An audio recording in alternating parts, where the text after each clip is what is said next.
Akhilesh Prasad Singh, Congress party के वरिष्ठ नेता, जिन्होंने पहले ही बता दिया था कि बिहार में क्या आलम और क्या मौसम होने वाला है। सियासी उठापटक में पहले उन्होंने कैमरे पर नहीं पर भीतर खाने क्या चल रहा है इसमें इनके का अहम योगदान रहा।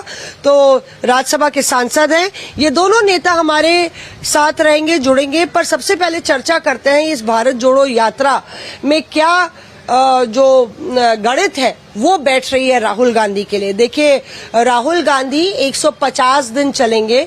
अभी ये भी पता चला है कि राहुल गांधी अगर ब्रेक भी लेंगे तो उस वक्त भारत जोड़ो यात्रा भी ब्रेक लेगी। और ब्रेक वो क्यों लेंगे? क्योंकि गुजरात और हिमाचल के चुनाव है, यात्रा वहां से गुजर नहीं रही है। वो इसलिए क्योंकि पूरी जो पार्टी की मशीनरी है वो उसमें लगती है। तो राहुल गांधी इस यात्रा में हर मोड़, हर पहलू, हर कड़ी में मौजूद होंगे।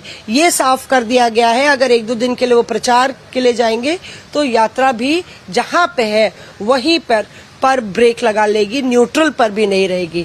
तो बड़ा दिलचस्प है। और दूसरी ओर भाजपा जो है जमकर निशाना साध रही है कि भारत टूटा ही कब था जो भारत जोड़ रहे हैं। तो पूरा देखिए, आज 7 तारीख है, 7 तारीख को यात्रा शुरू होनी है। कुछ ही देर में राहुल गांधी इसको हरी झंडी देंगे। प्रमोद तिवारी साहब, आप लोग दिल्ली से आए हैं यहाँ पे, बड़े अरमान और बड़े ख्याल होंगे आप लोग के मन में कि 2024 की राह कितनी आसान है राहुल गांधी के लिए। मैं इसे 2024 से नहीं, मैं इसे जोड़ता हूं भारत को बचाने की यात्रा है। ये जो यात्रा निकली है, बिल्कुल वैसे ही हालात, वैसे ही परिस्थितियां हैं जैसे अंग्रेजों के गुलामी के दौर में थे। उस समय अंग्रेज थे, ईस्ट इंडिया कंपनी के माध्यम से जुड़े थे। आज चुनकर एक ऐसी सरकार आई है जो बिल्कुल वैसे ही काम कर रही है, जाति धर्म के आधार पर बांट रही है, चुनाव में वही मुद्दा बना रही है, समाज को बंटवारा कर रही है। आर्थिक स्थिति तो कुछ इस तरह हो गई है कि हमने, कांग्रेस ने 27 करोड़ लोगों को गरीबी की रेखा के ऊपर उठाया था और इन्होंने 23 करोड़ लोगों को वापस गरीबी रेखा के नीचे भेज दिया। ये गणित समझ में नहीं आ रही है कि अडानी जी एशिया के सबसे बड़े अमीर बन रहे हैं और दुनिया के नंबर 3 बन जा रहे हैं और भारत 23 करोड़ गरीब हो रहा है। तो लूट भारत रहा है, अमीर मोदी जी और उनके 2 दोस्त हो रहे हैं। जैसे दांडी यात्रा निकाली थी महात्मा गांधी ने, हम भारत को जोड़ेंगे, वैसे ही कांग्रेस ने यात्रा निकाली है कि जिस तरह टुकड़ों टुकड़ों में भारत बेचा जा रहा है, हम भारत बिकने नहीं देंगे। और देखिए ना, नारा भी तो उधर से भाजपा से ही है, कांग्रेस विहीन भारत बनाना है। अंग्रेज भी तो यही कहता था, कांग्रेस के बगैर भारत बनेगा और देश में हम एक दूसरा राज कायम करेंगे। अंग्रेज को भागना पड़ा, भाजपा को भी जनता भगाएगी। अब हमें इंतजार रहेगा इस बात का कि जनता की भागीदारी इसमें जो होगी वो भारत को बचाने वाली भागीदारी होगी, आजादी की भागीदारी होगी, आर्थिक सामाजिक भागीदारी। बेरोजगारी और महंगाई से आज जनता परेशान और त्रस्त। प्रमोद जी, देखिए, बड़ा सवाल यही है, आप कह रहे हैं कि दांडी मार्च की तरह ये भी मार्च है, पर सवाल यह है कि उस वक्त तो अंग्रेज थे, एक विदेशी राज्य था और यहाँ पे आप पर कब्जा किए हुए थे। ये तो एक लोकतांत्रिक ढंग से भाजपा सत्ता में आई है, तो कैसे तुलना हो रही है? देखिए, सबसे पहले तो मैं इस चैनल के माध्यम से अपने नेता राहुल गांधी जी को विशेष शुभकामनाएं देता हूं और पार्टी के फंक्शनरीज को भी बधाइयां देता हूं कि उन्होंने इस तरह की यात्रा की शुरुआत की ऐसे समय में जब प्रजातांत्रिक मूल्यों को कुचला जा रहा है इस सरकार के द्वारा। सारे भारत के इंस्टीट्यूशंस को बर्बाद किया जा रहा है और दूसरी तरफ अपोजिशन पार्टीज के जो भी लीडर्स हैं, जहां कहीं भी अपोजिशन की सरकार है वहां मंत्रियों को जेल में डालने का काम किया जा रहा है।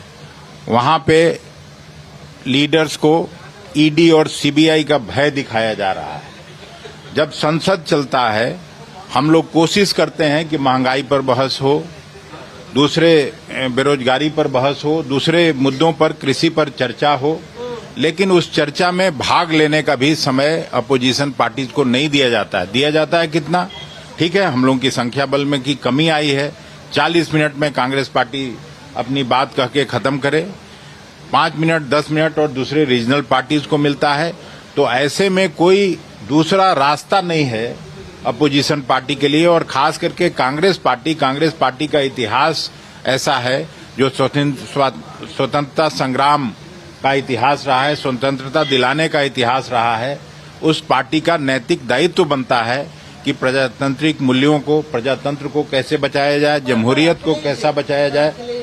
देखिए, जिस वक्त ये यात्रा हो रही है, इस वक्त आपकी पार्टी भी धरातल में है, तो जनता भी देख रही है ना कि ये भारत जोड़ो यात्रा की कांग्रेस को भी तो जरूरत है। नहीं, इस बात से मैं कोई इत्तेफाक नहीं करता। कांग्रेस को भी जरूरत है, लेकिन देश को ज्यादा जरूरत है। एज ए पॉलिटिकल पार्टी ये मैं नहीं कहता कि हमको जरूरत नहीं है, लेकिन भारत में हो क्या रहा है, जिस तरह से सांप्रदायिक हिंसा, जब कभी किसी राज्य में चुनाव हो तो वहां इस तरह से भारतीय जनता पार्टी का एजेंडा होता है। उत्तर प्रदेश का आप चुनाव देख लीजिए, बिहार का चुनाव देख लीजिए, कहीं किसी राज्य में चुनाव होता है तो प्रमोद तिवारी जी से भी, आपकी पार्टी में आप कह रहे हैं कि इन मुद्दों पर आप यात्रा निकाल रहे हैं, पर अगर आप उत्तर प्रदेश देख लीजिए, बिहार देख लीजिए, आप महाराष्ट्र देख लीजिए, जहां जहां आप लोग ने लगातार सत्ता खोई है, आप देखिए, और स्पेशली जो है हिंदी बेल्ट जो है, काउ बेल्ट एरिया को देखें आप, तो आप लोग हरियाणा में भी आपका जो परफॉर्मेंस रहा था, उसके बाद अभी वहां पे लगातार बिखराव है। तो पहली बात यह है कि कांग्रेस पार्टी को खुद को मजबूत करना पड़ेगा ना। कांग्रेस पार्टी का आप लोग के संगठन में चाहे पीसीसी हो, चाहे ब्लॉक पे हो, चाहे डिस्ट्रिक्ट पे हो, कमेटियां नहीं है, लगातार संवाद नहीं है नेतृत्व से, तो पहले आपस में तो संवाद कर लीजिए। देखिए, मैं इसकी तुलना 2 काल से करूंगा। अंग्रेजों के सामने जब दांडी यात्रा निकली थी तो कई राज्यों में हमारी सरकार थी, या 77 से 80 के बीच में जब इंदिरा जी ने कांग्रेस की वापसी की थी तो कई राज्यों में सरकार थी। आज मैंने जब कहा वातावरण वैसा है तो हालात भी वैसे हैं। आज तो 2 राज्यों में हमारी सरकार है, कई राज्यों में हम सरकारों में शामिल हैं। प्रश्न ये नहीं है कि आज क्या है, प्रश्न ये है कि चुनौती क्या है। चुनौती, जैसा आपने कहा कि उस समय अंग्रेज थे, इस समय थे, तो जो अंग्रेज भी तो यही कर रहा था, देश का कच्चा माल लूट कर वो ब्रिटेन भेज रहा था, और ये भी तो यही कर रहे हैं। अडानी अंबानी के माध्यम से लूट कर देश को, 14 पूंजीपति हैं इनके, लूट कर, अरे 30, 40, 50 साल पहले जो सार्वजनिक उद्योग बने थे उन्हें खत्म किया जा रहा है। जैसा अखिलेश जी ने कहा, पंग की जा रही सारी संस्थाएं, जो संवैधानिक संस्थाएं हैं उनको बिल्कुल घरेलू बना लिया जा रहा है। तो ये सारी चीजें हमें याद दिलाती हैं अंग्रेजों की। अंग्रेज जैसे राज करता था वैसे मोदी जी राज कर रहे हैं, भाजपा राज कर रही है। सवाल ये है प्रमोद जी सवाल ये है कि राहुल गांधी के सामने क्या चुनौतियां हैं, राहुल गांधी की राह कितनी मुश्किल है। मैं कह तो रहा हूँ बिल्कुल वैसे ही हालात हैं। राहुल भी तो सर्वाइवल की लड़ाई लड़ रहे हैं, क्या ये राहुल गांधी की सर्वाइवल और उनकी अग्नि परीक्षा नहीं है? राहुल गांधी के लिए भी तो अग्नि परीक्षा। सारी यात्राएं आप देख लीजिए, राहुल गांधी की किसान यात्रा कहाँ से निकली थी, आपके उत्तर खाट सभाएं भी हुई थी, किसान यात्रा निकली थी, कितने सीटें आई थी आपकी उत्तर प्रदेश में, कितना आप जीते थे? तो ये क्या परफॉर्मेंस रहा था? मतलब आपकी यात्राएं सफल कहाँ हुई हैं? राहुल गांधी जितनी यात्राएं निकाले, आप अडवाणी की रथ यात्रा देख लीजिए, अडवाणी की रथ यात्रा हुई, उसके बाद सत्ता में आई भाजपा। वही तो मैं कह रहा हूं आपसे कि जब 77 में ऐसी परिस्थितियां थी जो इंदिरा गांधी के सामने चुनौती थी, कांग्रेस तोड़ दी गई थी, कांग्रेस के सारे स्थापित नेता चले गए थे, केरल, कर्नाटक, आंध्रा, उत्तर प्रदेश सब चले गए थे, फिर भी राहुल गांधी के साथ जनता आई, इंदिरा जी के साथ। और आज भी ऐसी ही परिस्थितियां हैं कि आप देखिएगा राहुल जी के साथ आज पूरी कांग्रेस खड़ी है, पूरी की पूरी कांग्रेस खड़ी है गांधी के साथ, आज के गांधी के साथ, और उस समय इंदिरा गांधी के साथ खड़ी थी। और उस समय महात्मा गांधी के साथ खड़ी हुई थी। तो इसमें कोई दो राय नहीं, मैं बिल्कुल सहमत हूं कि आज कांग्रेस का संगठन कमजोर है। चुनाव हो रहे हैं, आप देखिएगा इस चुनाव के बाद एक नई कांग्रेस का जन्म होगा। चुनाव के बाद एक नई कांग्रेस का जन्म होगा। यहाँ पे संजय शर्मा कह रहे हैं आपका नंबर अब गया, अब सिर्फ मोदी यात्रा होगी। संजय शर्मा व्यूअर है हमारे, वो कह रहे हैं अब सिर्फ मोदी यात्रा नहीं, अब होगी। संजय शर्मा का अपना ओपिनियन हो सकता है, लेकिन मैं अभी आ रहा था प्रमोद तिवारी साहब के साथ आ रहा था त्रिवेंद्रम से यहाँ, और जिस तरह से तैयारी किया है केरल के कांग्रेस कर्मियों ने, केरल के सभी कांग्रेस के नेताओं ने, और यहाँ से वहाँ तक जिस तरह से कांग्रेस के झंडे लगे हुए हैं, उससे निश्चित रूप से उत्साह बढ़ा है कांग्रेस कर्मियों में। और इस तरह के उत्साह के साथ अगर काम करेगा कांग्रेस पार्टी तो निश्चित रूप से कई राज्यों में जहां चुनाव होने वाला है कांग्रेस की वापसी होगी। और इनसे लोग उबे हुए हैं, खास करके महंगाई चरम पर है, कमर तोड़ महंगाई है, बेरोजगारी अपने चरम पर है, तो किस बात का इनकी तरफ लोग देखेगा, ये समझा जा सकता है। और राहुल जी के इस यात्रा से ये ऐतिहासिक यात्रा होने वाली है। जो आपके बिहार से गुजर रही है। नहीं, अब बिहार से नहीं गुजरे, लेकिन अब हम लोग तो बिहार के हैं। बिहार तो अतिथि बना दिया आपको, अतिथि यात्री हैं आप। नहीं, आज आप अतिथि यात्री हैं। अरे हम अतिथि यात्री हैं, लेकिन बिहार से कई साथी इसमें यात्री हैं जो चलेंगे लगातार 5 महीने। तो ऐसा नहीं है। और देश भर के सारे स्टेट से कुछ लोग चल रहे हैं, कुछ लोग अतिथि यात्री भी हैं। हम लोग भी मैक्सिमम कोशिश करेंगे चलने का हर राज्यों में जहां भी यात्रा जाएगी। जहां यात्रा जाएगी सभी सांसद, सभी विधायक, सभी कांग्रेस पार्टी के नेता, वर्कर्स सभी लोग हैं। यहाँ जिसको नहीं बुलाया है वो भी आए हैं। हम लोग को तो मान लीजिए सांसद हैं तो बुलाया गया है, लेकिन कई साथी मिले जिनको बुलाया नहीं गया, वो भी इस यात्रा में और राहुल जी को शुभकामना देने यहाँ पहुंचे हैं। यही सवाल जैसे अखिलेश बता रहे हैं कि कई बिहार के यात्री हिस्सा ले रहे हैं, आपके यूपी में भी तो नहीं गुजर रही है, बुलंदशहर छू के निकल जा रही है, तो काहे योगी मोदी के राज में नहीं आई प्रमोद तिवारी साहब? देखिए, जब आप चलेंगे कन्याकुमारी से कश्मीर तक तो एक ही रूट तो कर सकते हैं। तब भी ये 3500 किलोमीटर की यात्रा हो गई, 150 दिन चल रही है। सौभाग्य है यूपी का कि यूपी वहां पहुंच तो रही है, पर उसका एक विकल्प भी दिया गया है, प्रेस को बता भी दिया गया है कि हर विधानसभा में कांग्रेस जन इस यात्रा से प्रेरणा लेकर इन्हीं उद्देश्यों के साथ यात्रा निकालेंगे हर विधानसभा में। तो ये यात्रा एक रूट से चलेगी, पर हर विधानसभा कवर होगा। हर जगह राहुल गांधी नहीं जाएंगे, स्थानीय नेता जाएंगे, हम लोग पद यात्रा करेंगे, सांसद हैं, वर्किंग कमेटी का मेंबर हूं मैं पद यात्रा करूंगा, हमारे पूर्व विधायक, पूर्व सांसद करेंगे, हमारे जिला अध्यक्ष, ब्लॉक अध्यक्ष करेंगे। तो अब कांग्रेस जन संसद से लेकर सड़क तक इस सरकार के खिलाफ निकल पड़े। देखिए, बहुत दिलचस्प है इसमें, क्योंकि कुछ आंकड़े जो है वो काफी दिलचस्प है। एक तो 12 राज्यों से गुजर रही है, उसमें एवरेज एज जो यात्री की है वो 38 है, तो काफी यंग यात्री है, युवा फोकस है। जाहिर तौर पे कठिन है ये पूरी यात्रा।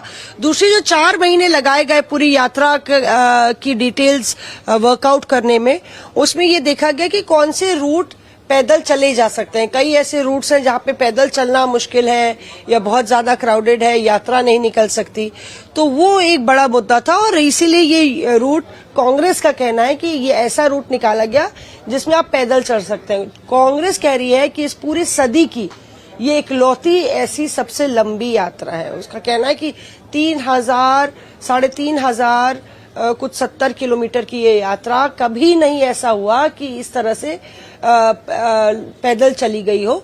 और उसमें ये भी महत्वपूर्ण है कि आप देखिए कि उसको शिफ्ट्स में काम कराने की पूरी योजना बनाई गई है। सुबह एक 7 बजे शिफ्ट होगी, फिर एक 4 बजे चालू होगी, 4 या 3:30 बजे शुरू होगी। सुबह जो है इंटरएक्टिव रहेगी यात्रा, तमाम इंटरैक्शन होगा। राहुल गांधी रूरल इंडिया, ग्रामीण भारत के तमाम लोगों से मिलेंगे और 3,500 लोग होंगे। और शाम को जब ये यात्रा चलेगी तब उसमें मास मोबिलाइजेशन होगा और 25,000 लोग जुड़ेंगे। सवाल ये बनता है कि हेमंत बिस्व शर्मा ने कहा है कि ये यात्रा सरकार गिराने के लिए वहीं से माल पानी आ रहा है। बॉम्बे महाराष्ट्र में सरकार गिरानी होती तो वहीं लोग पहुंच जाते हैं। शिवसेना जब टूटी, तो मैं दूसरी बात कह रहा हूं, पाकिस्तान से यात्रा तो दो लोगों ने शुरू की है, और ये डायलॉग जो है, जो बोला है हेमंत बिस्वा शर्मा ने, ये लगता है जब तब का है जब वो कांग्रेस में थे।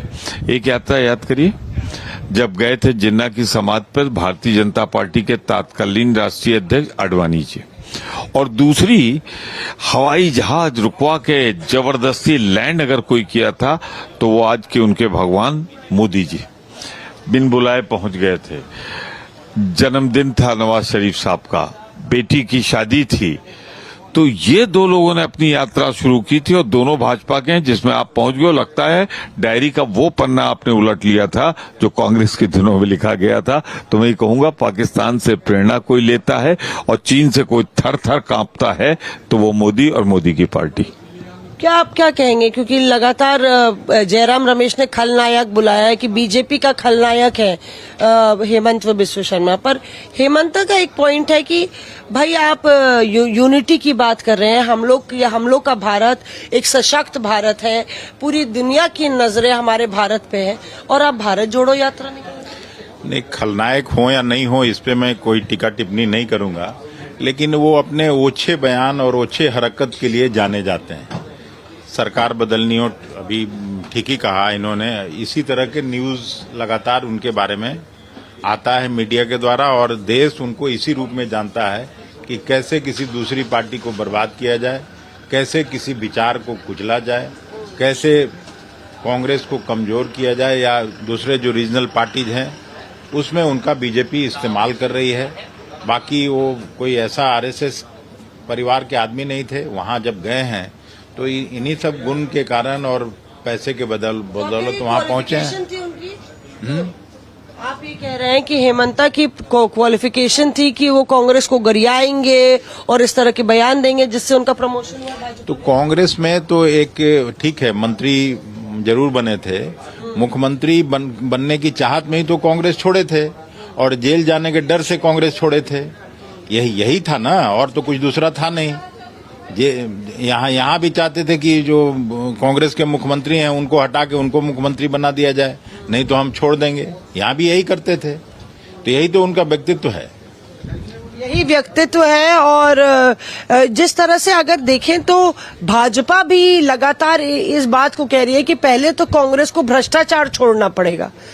तो जो भ्रष्टाचार का लगातार आरोप भाजपा लगा रही कि भ्रष्टाचार छोड़ो अभियान चलाए, उसके बाद भारत जोड़ो अभियान चलाए। देखिए, भ्रष्टाचार की बात तो ना करे भाजपा, और कम से कम आसाम के मुख्यमंत्री तो बिल्कुल भी ना करें। अगर भ्रष्टाचार की कोई गंगोत्री है तो उसका नाम है भारतीय जनता पार्टी। अरबों खरबों का खेल हो रहा है, देश की सारी संपत्ति बिक रही है, हर मामले पे घोटाला हो रहा है। तो भारतीय जनता पार्टी का नया नामकरण ही हो गया है भारत भ्रष्टाचार ही जनता पार्टी। तो भ्रष्टाचार तो भाजपा का दूसरा पर्याय बन गया। तो यहाँ पे आप देखिए, क्योंकि ये वो जगह है जहाँ पे लगातार प्रेस वार्ताएं होती हैं, जहाँ पे हम लोग हैं अभी कन्याकुमारी में, और कांग्रेस की तरफ से एक संयोजित ढंग से पूरे सोशल मीडिया में ये प्रचार और प्रसार किया जा रहा है। फेसबुक हो, इंस्टाग्राम हो, ट्विटर हो, और बड़ी सक्रियता से कांग्रेस की ये कोशिश है कि सड़क पर, हमको ट्विटर की पार्टी कहा जाता है, ट्विटर पे हम नजर आए, और आज अब सड़क पर भी नजर आने वाले। नहीं, देखिए, हम लोग संसद से लेके सड़क तक इश्यूज को उठाते रहे हैं, और कांग्रेस पार्टी कभी भी कंप्यूटर पर काम नहीं की है। कांग्रेस पार्टी लोगों के लिए हमेशा खड़ी रही है, और आगे भी आजादी के आंदोलन से लेके चाहे जितना भी ग्रीन रेवोल्यूशन का जो सक्सेस हुआ वो सब कांग्रेस के जमाने हुआ। जितने IITs हैं, जितने साइंस सेंटर्स हैं, सब तो कांग्रेस के हुकूमत में बनी। तो कांग्रेस को ये कह के मजाक उड़ाना ये कतई ठीक नहीं है। क्या आपको क्या लगता है प्रमोद जी, मतलब क्या ये एक बारी फिर से कांग्रेस को लॉन्च करेगी दिल्ली में? क्योंकि तमाम व्यूअर्स हमारे रिस्पॉन्ड कर रहे हैं, और बहुत सारे लोग ये बता रहे हैं कि राहुल गांधी जिंदाबाद, उनके लिए काफी सपोर्ट सोशल मीडिया। मैं सहमत हूँ। रामलीला ग्राउंड पे भी मैंने पहली बार बहुत दिनों बाद कांग्रेस में युवाओं की फौज देखी, और वो युवा वेशभूषा से कोई कांग्रेसी नहीं लग रहे थे। सामान्य नागरिकों की भागीदारी देखी, वो कोई कांग्रेस के कार्यकर्ता नहीं थे। तो जनता में मोदी सरकार की असफलता के बाद राष्ट्रीय स्तर पर विकल्प के रूप में लोग कांग्रेस को देख रहे हैं। इससे मैं इनकार नहीं करता, और जैसा आपके व्यूअर्स भी हैं उनको धन्यवाद देते हैं कि हाँ, मोदी को जाना चाहिए। देश को अगर बचाना है तो भाजपा सरकार का लोकतांत्रिक ढंग से अंत होना चाहिए और कांग्रेस को वापस आना चाहिए। क्या आपको लगता है, क्योंकि आप कांग्रेस में एक लंबे समय तक रहे हैं, इस तरह की पदयात्रा हुई है पहले, और कैसे आपको लगता है कि जो राहुल गांधी की किसान यात्रा थी वो इससे अलग हटके इसमें ज्यादा ट्रैक्शन मिलेगा? देखिए, हर झूठ की एक उम्र होती है। वो मोदी के झूठ का युग था। 15 लाख दे देंगे, 2 करोड़ को रोजगार मिल जाएगा, सबको अधिकार मिल जाएंगे, भ्रष्टाचार खत्म हो जाएगा। अब जनता कहने लगी है कि ये तो झूठ बोल रहा था। मोदी पर अविश्वास का दौर आ गया है। वो मोदी के वायदों का दौर था और लोगों ने विश्वास किया था, पर अब तो लोग कहते हैं कि भाई इसने तो जो बोला एक अच्छा काम करके नहीं दिया। तो अब मोदी के गिरावट का दौर है, पतन का दौर है। पर महत्वपूर्ण, आज सुबह आनंद शर्मा ने बधाई दी, शुभकामनाएं दी। उन्होंने बोला कि जब ये यात्रा हिमाचल आएगी तो हम हिमाचल भी आएंगे। अखिलेश जी, आप तो G23 का हिस्सा रहे, आज आपको अफसोस होता है कि गुलाम नबी आजाद वहां चले गए? आज अफसोस है इस बात का कि आप G23 में थे?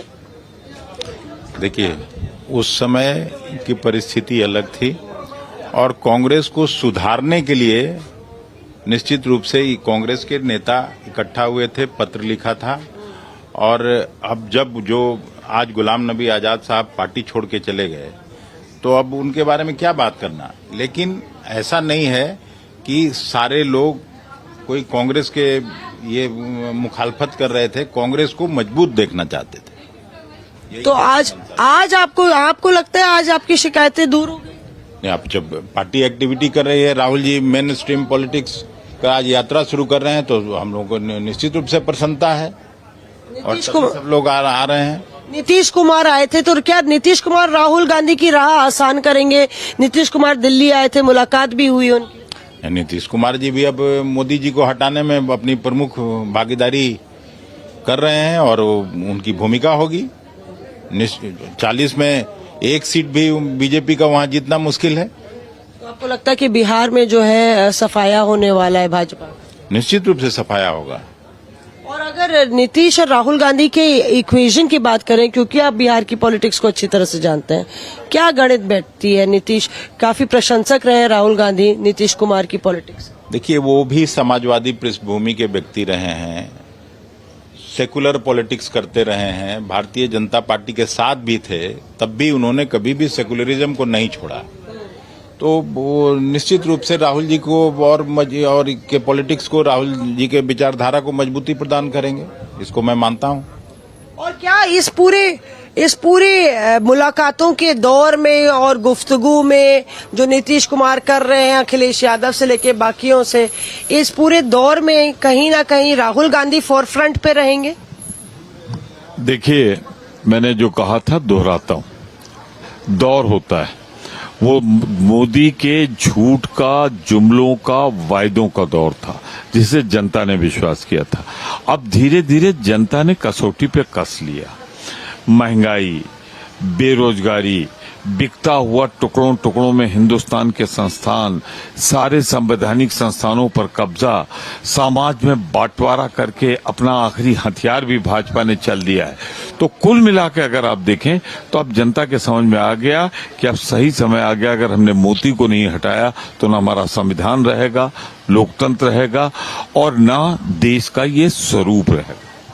पर इसमें कहीं ना कहीं महत्वपूर्ण ये भी हो जाता है कि आपकी पार्टी कितनी क्लियर मैसेजिंग देती है। और राहुल गांधी क्या अध्यक्ष बनेंगे? क्या राहुल गांधी वाकई में दृढ़ता से पार्टी को लीड करेंगे? देखिए, थोड़ा इंतजार कर लीजिए। चुनाव की तारीखों की घोषणा हो गई है, कौन अध्यक्ष बनेगा ये सामने आ जाएगा। जो नामांकन करेगा वही अध्यक्ष बनेगा। मैं सबकी बात नहीं करता, बड़ी लंबी वोटर लिस्ट है। पर मुझ पर अगर मेरे विचार आप जानना चाहें जो अलग है, मेरा मानना है कि मौजूदा दौर में लोकतांत्रिक ढंग से अगर लोगों का मन देखा जाए तो गांधी परिवार को ही कांग्रेस का नेतृत्व करना चाहिए। इस पर मेरा विचार अडिग है, ये मेरा अपना विचार है। वही गांधी परिवार ही कर पाएगा। उसका कारण क्या है? हमने कांग्रेस को बहुत करीब से 71 से देखा है, 80 से मैं इलेक्टेड पॉलिटिक्स में हूं। जब गांधी परिवार कमजोर होता है, अलग होता है, तो कांग्रेस कमजोर होती है, और जब कांग्रेस कमजोर होती है तो देश कमजोर होता है। तो मेरा अपना विचार है, मैं ये नहीं कह रहा हूं कि पार्टी की तरफ से बोल रहा हूं या वर्किंग कमेटी की तरफ से बोल रहा हूं, किसी की तरफ से। मेरा विचार है कि राष्ट्रीय अध्यक्ष गांधी परिवार को होना चाहिए, ये मेरा दृष्टि। राहुल अगर तैयार नहीं तो प्रियंका को होना चाहिए। मैं फिर आपसे कह दूं, मैंने गांधी परिवार कहा है, आज सोनिया जी हैं गांधी परिवार की नहीं, तो हम गांधी परिवार की बात, ये मैंने कहा, हमारा नहीं, मेरा कहा, तो मेरा विचार। पर यहाँ पे अगर आप देखें तो पूरी पदयात्रा में गांधी परिवार में सिर्फ राहुल गांधी का चेहरा नजर आ रहा है। तो क्या ये माने कि पार्टी राहुल गांधी के पीछे ही है, या अगर राहुल गांधी ना कहते हैं तो प्रियंका गांधी भी है? देखिए, आम कांग्रेस जन और 99.9% आज कांग्रेस कर्मी चाहते हैं कि राहुल जी अध्यक्ष बने और कांग्रेस को फ्रंट से लीड करें। बाकी वो लीडर हैं, उनको तय करना है, वो जो तय करेंगे सारा कांग्रेस कर्मी मानेंगे। तो शुक्रिया हमारे साथ जुड़ने